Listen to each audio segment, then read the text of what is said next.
사랑해주는 오케스트라의 지휘자 한 사람을 문제가 좀 있을 있다고 하기로서 배제해버리면 그러면 그 대안이 뭐냐? 여기서 끝낼 수는 없잖아. 나에게 가고 싶은 길이 있어.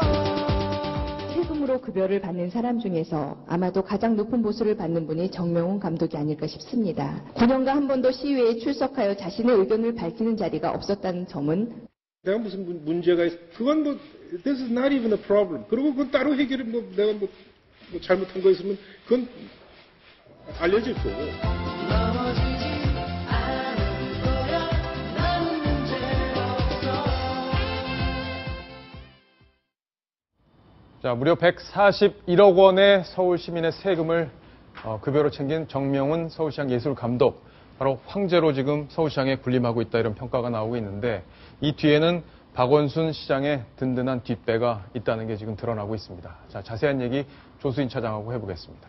조수인 차장. 네. 자, 일단 뉴스탑10에서 그동안 계속 보도를 해드렸습니다. 네. 정명훈 예술감독의 그동안의 전횡 그리고 잘못된 부분. 저희가 정명훈 감독을 바꿔라 이런 게 아니라 그런 부분의 문제 반드시 개선해야 된다 이런 주장을 폈던 건데 자, 지금 박원순 시장 너무 안이하게 이 문제를 보고 있는 것 아닙니까? 예. 저도 참 깜짝 놀랐는데요. 이 서울시장에서 아름다운 음악 대신에 파열음이인 지가 정말 꽤 오래됐는데 박원순 서울시장이 어제 처음으로 이번 사태에 대해서 입장을 발표를 했습니다. 그런데 내용을 압축해보면 조금 문제가 있다고 해서 그 사람을 어떻게 하나 이런 얘기가 나왔죠. 그러면서 예, 정명훈 감독처럼 서울 시민이 사랑하는 지휘자가 문제가 조금 있다고 해서 배제해버리면 대안이 있느냐 이렇게도 물었습니다. 저는 이분 설명 들으면서 박근혜 대통령 생각도 좀 해봤어요. 예, 그 문고리 3인방이라고 하는 분들에 대해서 무한 신뢰를 보내는 박근혜 대통령이나 정명훈 감독의 여러 가지 문제점에 대해서도 문제가 조금 있는데 이분 아니면 어떻게 서울시장을 맡길 수 있느냐 이렇게 묻는 박원순 서울시장이나 참 인식의 어떤 그 태도가 참 50보 100보 아닌가 이런 생각도 해봤습니다. 예, 50보 100보다 이런 평가까지 들어봤고요. 천상철 차장은 어떻게 봤습니까? 저도 뭐 비슷한 생각이긴 한데요. 우리나라의 세계적인 음악가가 비단 정명훈 감독밖에 없을까라는 제가 그 클래식의 문외한이라서 그런 말씀을 드리는지는 모르겠습니다만 조금 문제가 있더라도 그 조금 문제를 고쳐야지 조금 문제를 무시하고 덮는다고 해서 문제가 해결되느냐. 그렇게 반대 따지면 이 서울시장의 대표도 이 갑질을 하고 살짝의 욕설을 했던 것이 조금 문제라면 계속 끌고 가야 되는 겁니까? 그건 아니지 않습니까? 이런 문제에 대해서는 박원순 시장의 인식에도 좀 문제가 있다 이렇게 판단이 됩니다. 예. 간단히 정명훈 감독께 감히 조금 말씀드리고 싶은 게 하나 있어요. 제가 알기로 정명훈 감독 우리나라가 낳은 정말 세계적인 음악가고 우리 국민들이 사랑하는 음악가입니다. 본인이 자서전에도 이런 얘기를 한 적이 있어요. 16살 때 가족을 따라서 도미했고 시애틀에 정착해서 그 어머님 아버님이 워싱턴 대학 인근의 한국 식당을 운영하시면서 어렵게 이분뿐만 아니라 형제들이 모두 비싼 음악 공부를 하지 않았습니까? 그때 접시 닦기를 했었고 신문 배달을 했었고 안 해본 노동이 없다 그런 얘기를 했거든요. 혹시 정 감독께서 그 땀과 노동의 숭고함을 잠시 잊고 매너리즘에 빠지셨던 게 아닌지 한번 돌아보십사 감히 좀 제언해드리고 싶습니다. 예, 김정환 기자의 제언 잘 들었고요. 자, 그동안 제기됐던 정명훈 감독 관련 의혹들을 짧게 정리를 한번 해보겠습니다. 자, 전상철 차장이 좀 정리를 해주시죠. 네, 그간의 의혹들. 일단 기본적으로 10년 동안 받았던 연봉, 그 서울 시민들의 세금으로 가져갔던 연봉이 141억 정도, 한 1년에 한 14억 정도가 되는 거겠죠. 예. 일단 뭐 연봉도 많지만요. 그 외에 다른 부대 조건들이 참 휘황찬란했던 것 같습니다.